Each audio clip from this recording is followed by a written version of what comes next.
Okay, so our next topic is elastic energy. This first page of your notes is just relating to a video that we'll watch in class. Second page, several perspectives on the relationship between work and energy. First off, the one we derived already, the total work done by all forces, the work done by the net force, ends up being equal to the change in kinetic energy. So work is, that's equals, by the way, the change in kinetic energy. Now, that is a true result based on first principles, but there's another better formulation of that. We recognize that there are really two types of forces and therefore two different types of work. There's a force for which we can define a potential energy. This is a conservative force, and that includes gravitational forces and spring forces. And when we can define a potential energy term, it turns out that the total mechanical energy, which is the sum of kinetic and potential, doesn't change with these forces. So that the work done just changes the form of the energy from potential to kinetic or back and forth. So for a conservative force like this, we can define a potential energy function and we can use that to find the work. And we'll prove in a little while that this leads directly to the principle of mechanical energy conservation. So this is one type of force and one type of work. A conservative force, you could define a potential energy function, and for conservative forces, the total mechanical energy of the system, which is the sum of kinetic and potential, stays the same. The other type of force is a non-conservative one. And in that case, mechanical energy changes to other forms. So not just potential or kinetic, but also thermal energy or chemical energy or something like that. So examples of non-conservative forces are things like friction, which converts motion energy to thermal energy, and applied forces, like you pushing on the box, and that would be changing chemical energy into motion energy. Now in this case, there's a change in the total mechanical energy of the system. So the initial mechanical energy and the final mechanical energy are different when there is work done by non-conservative forces. And we're quickly going to give you, I wouldn't call it a proof, but a plausibility argument for these two results. Now, this result is equivalent to saying that the total energy of the universe is constant. And when we look at the statement that we just wrote down, this is mechanical energy. This is the sum of kinetic and potential. And this really represents other forms of energy, like thermal energy, food energy, chemical energy, etc. And so all we're really saying is the total energy at the beginning of the universe equals the total energy at the end of the universe.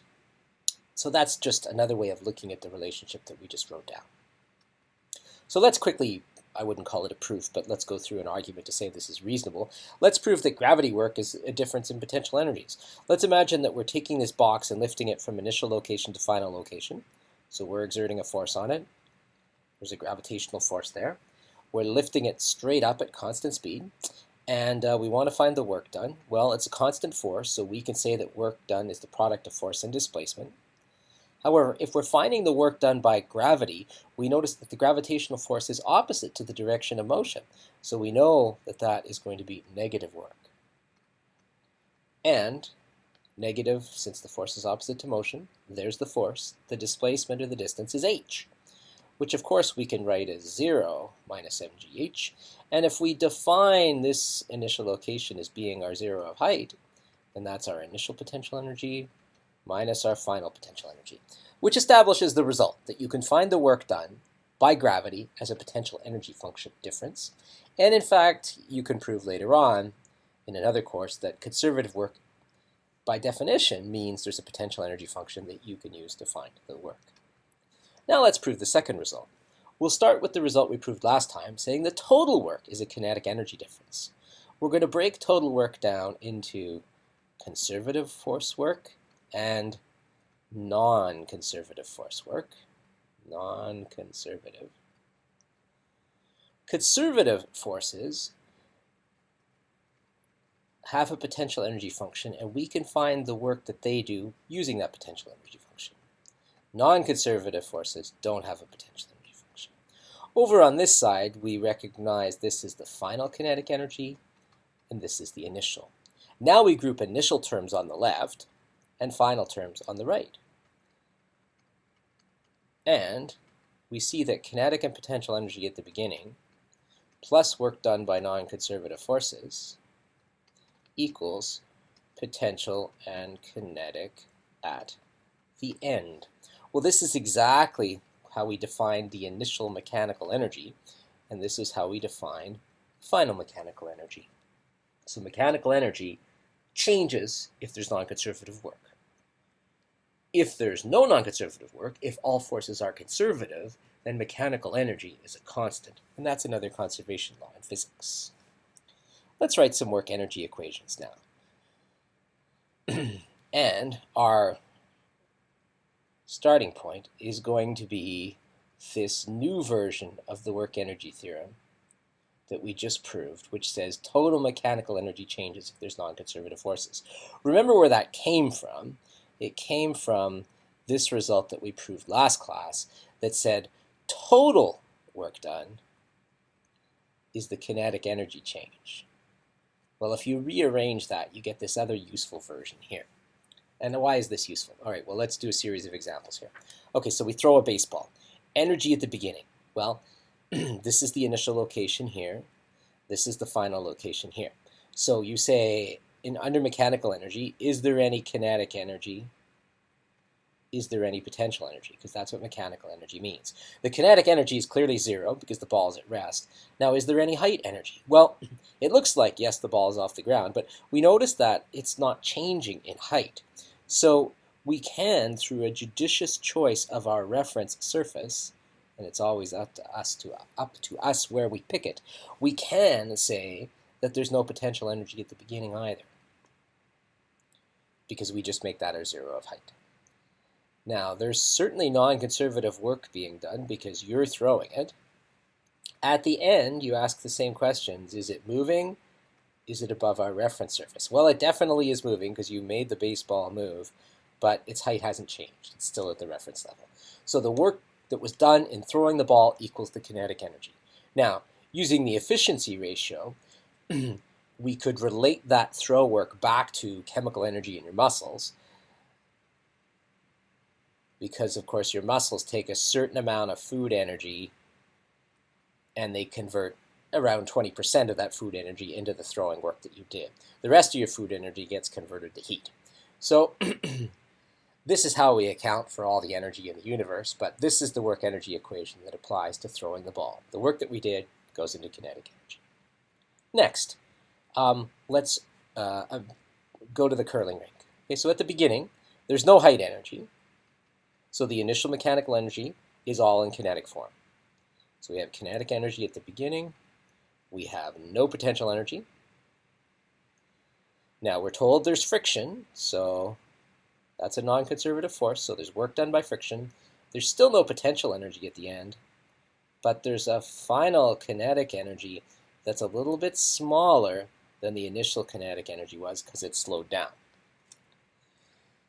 Now, another way to put this, we know that friction will do negative work and that this will be a negative number. We could express this in another way. We could say, so this will be a negative number. Right, so big kinetic energy plus a negative number equals smaller kinetic energy. That makes sense. Another way to express that is you could say the kinetic energy at the beginning, some of it's still in kinetic form, the rest has been converted into thermal energy. This, of course, is a positive number. It's just the absolute value of the work done by friction. Some people like to write the equation like this, and that's a perfectly acceptable way. Obviously, they're equivalent. So this is a positive number. It's the magnitude of the friction work. All right, another one. All right, so the rocket starts off here in the ground, and it's at rest. Not moving, no kinetic energy. On the ground, no height energy. The engines are doing work, and they're making it go fast, so there's kinetic energy, but they've also lifted it up off the ground, so there's height energy. So the useful output of the engines will be equal to the sum of the kinetic and potential energies, Of course, the engine has a certain efficiency, and that engine work, well, that's just horrible. That says work done by the engine. That's a certain proportion of the chemical energy that was in the rocket fuel. And the efficiency for a rocket engine, well, it might be as high as 30%. Okay, another work energy equation. Escalator does work. So here's the beginning, here is the end. So at the beginning, it's at rest, so there's no kinetic energy. We're on the ground, so there's no potential energy. The motor does some work. Motor. We end up with, we're at rest again, no kinetic energy, but we do have height. So the work done by the motor goes into potential energy. And of course, the motor again is efficient, has an efficiency rather, and that useful output of the motor is a certain percentage of the electrical energy that went into it. Here's a final example, and we're writing what I call word equations. It's just involving W and PE and KE. Nothing like half mv squared yet, although that will come.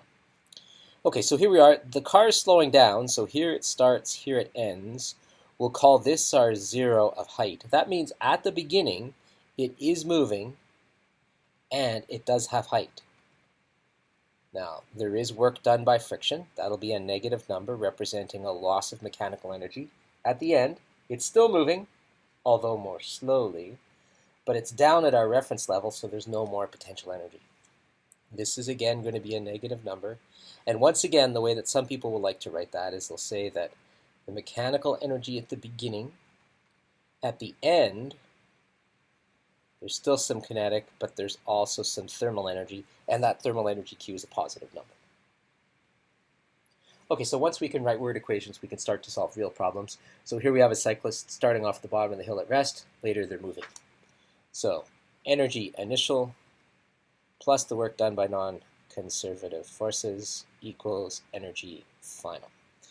Now, this comes from saying that the total work, I'll just remind you, this is the real fundamental result.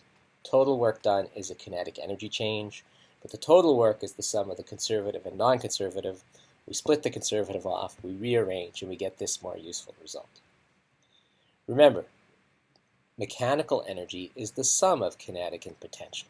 At the beginning, we're at rest, and we're down at ground level. So there's no mechanical energy at the beginning for the bicycle. At the end, it is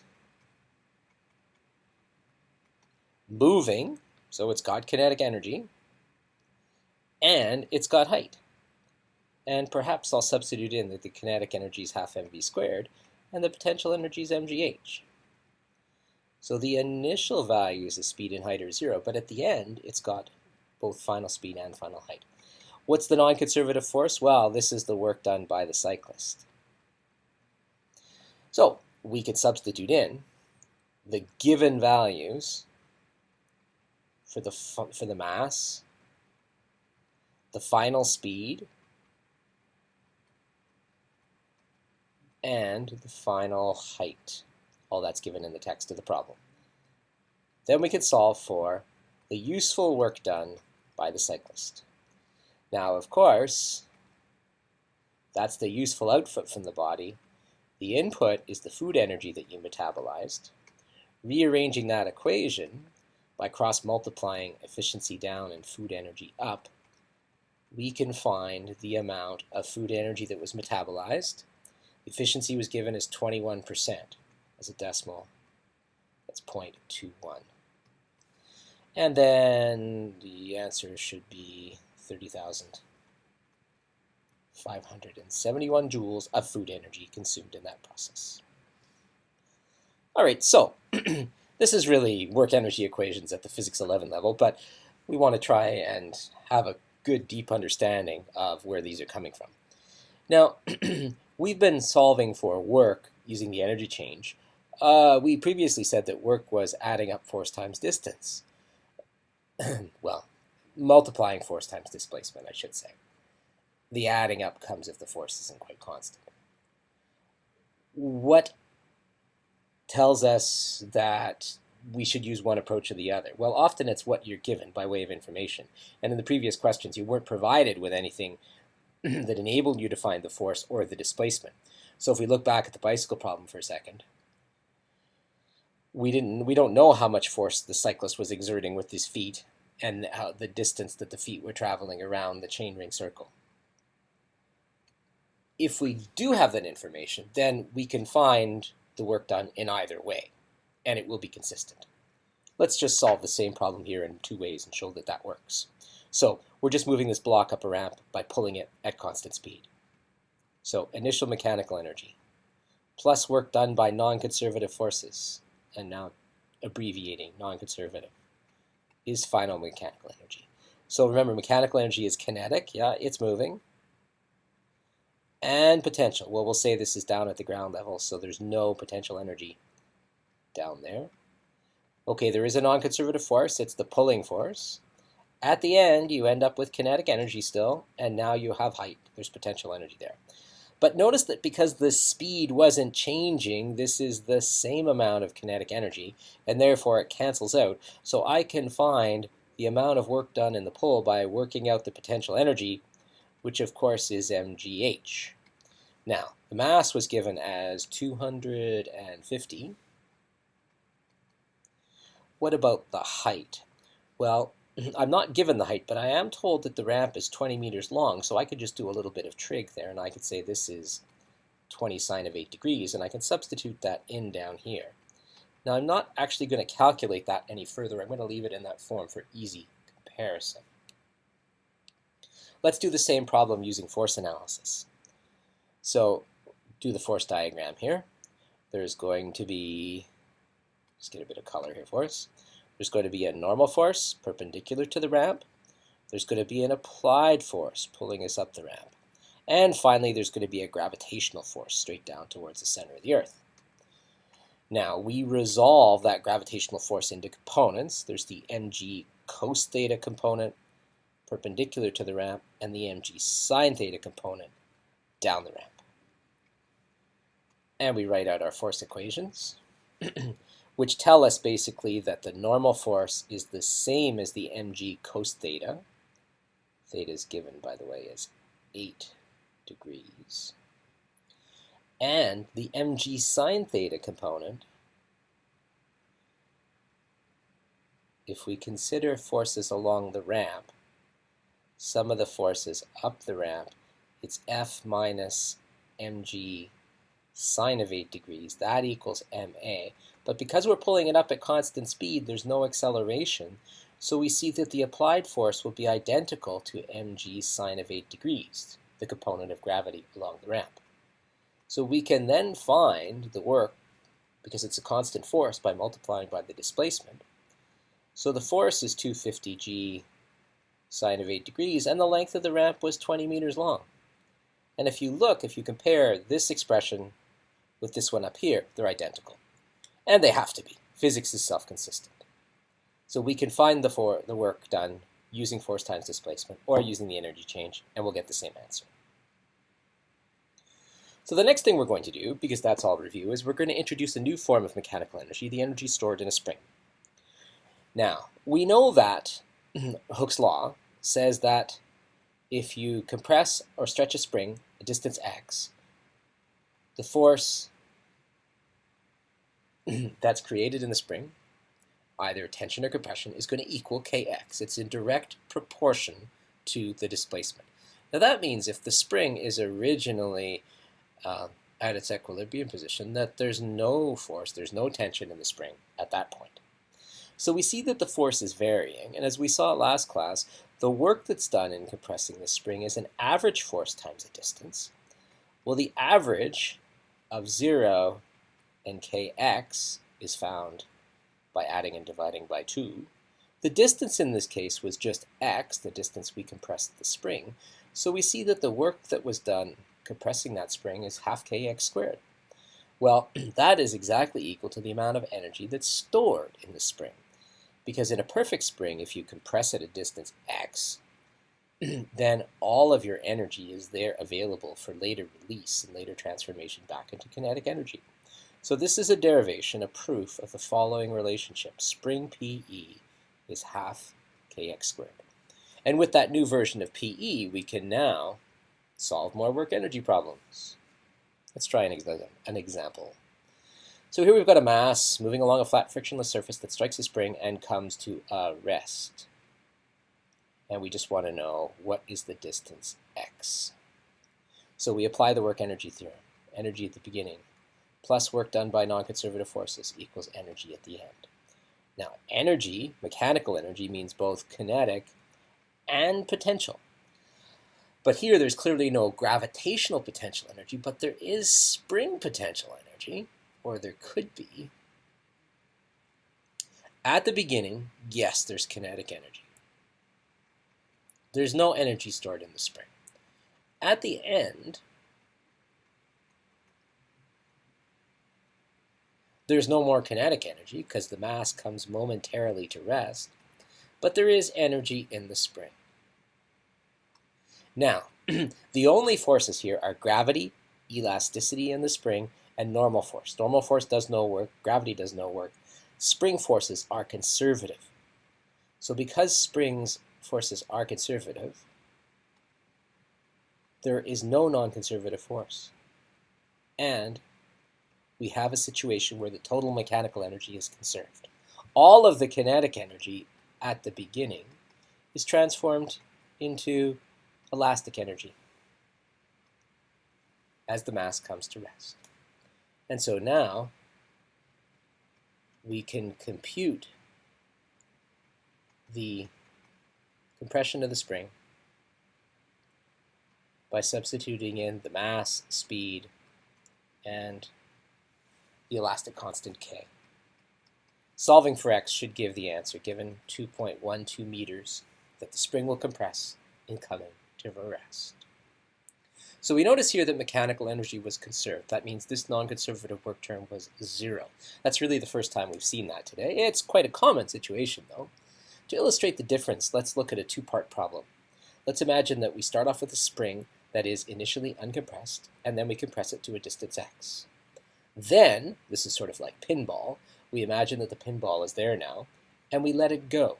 And then the spring extends and speeds up the pinball. And what we want is, we just want a very simple work energy word equation for each case. So I'm going to ask you to pause the video here and fill in the next line in both of these cases, paying attention to the work term. Okay, so you've had a moment to pause the video and give that a try. So what we would say is, here at the beginning, mechanical energy is kinetic and potential, and there's none of that. There is a non-conservative force, that's you pulling on it. At the end, there's no kinetic energy because everything's at rest, but there is spring energy. So we can use that and the spring potential and energy relationship to find, in this case, the spring compression distance, because we're told that 30 joules of work was done. On the previous page, I realized I was sloppy with units, so I'll make sure to put them in here. And you could solve that for the distance x. Next problem.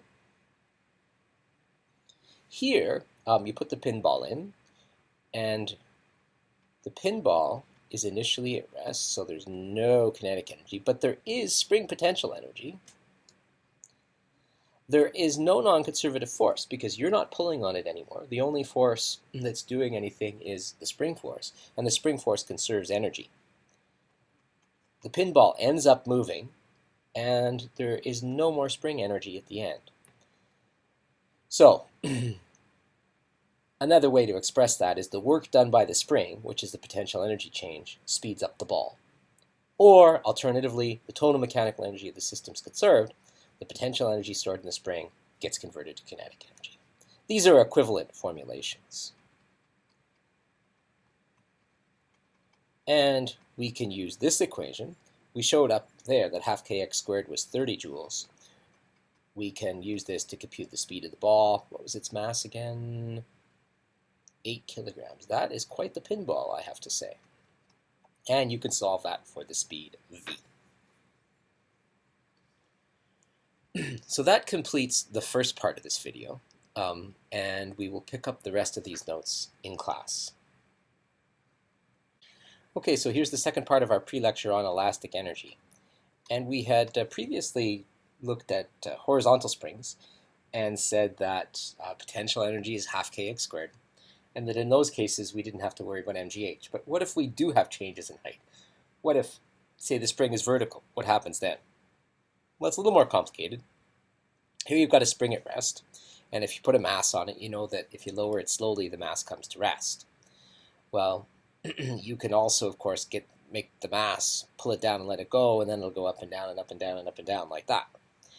So in this case, we've got both kinetic energy, elastic energy, and height energy. Now, for the spring stretch distance x, we have no choice. We have to measure it from the end of the spring. Okay, so this would be the distance x in each case. But for our height energy, you could put your h equals 0 location wherever you want, but typically it's always easiest to put it at the lowest point of interest in the problem. Okay, so x, you have no choice. It's got to be measured from the end of the spring. Okay, but h equals 0, you can specify it where it's convenient. Let's see how that works in this problem here. So we hang a mass on a spring, it comes to equilibrium, we pull it down 10 centimeters further and let it go. How fast is it going when it comes back to equilibrium? Well, the equilibrium point is defined by balanced forces. Right? Equilibrium meaning at rest, meaning not moving. So that the force diagram, we know we've got a gravitational force pulling straight down. There's also the force from the spring. And at the equilibrium point, those two things are balanced with each other. So the kx spring force has to equal the mg weight force.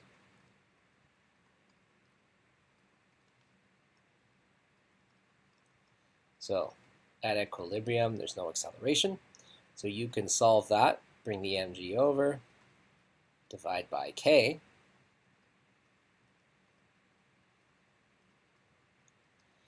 And you could see how far that spring needs to stretch to reach the equilibrium point. Okay, so we see that's 0.1306 meters of stretch to reach equilibrium. So basically, this is 13.1 centimeters to reach the equilibrium point. With the mass sitting there at equilibrium, you pull it down another 10 centimeters, and then you let it go. Now, we want to analyze that using the work-energy theorem. So energy at the beginning plus work by non-conservative forces equals energy at the end. Now in this case, mechanical energy includes kinetic, spring energy, and gravitational energy. Kinetic, spring energy, and gravitational energy. Now, in this problem, there's no non-conservative forces because we just have gravity and elasticity, both of which conserve energy. Now this is going to be at the release point, this diagram right here.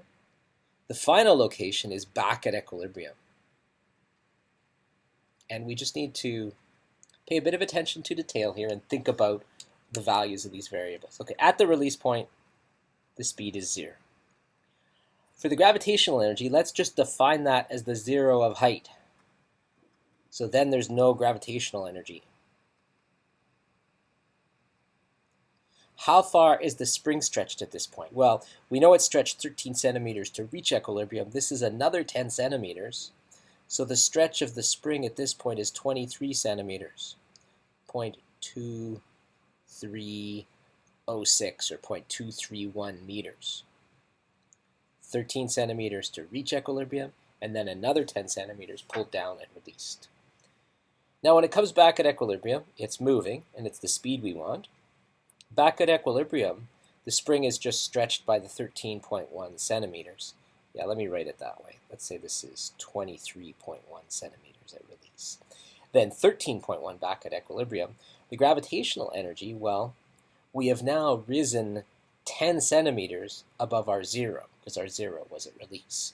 So this somewhat complicated energy equation can now be solved to find the speed that the mass is traveling when it reaches back at equilibrium. So 1/2 kx initial squared will equal 1/2 mv final squared plus 1/2 kx final squared plus mgh final. So substituting in the values that we have, making sure to convert to meters.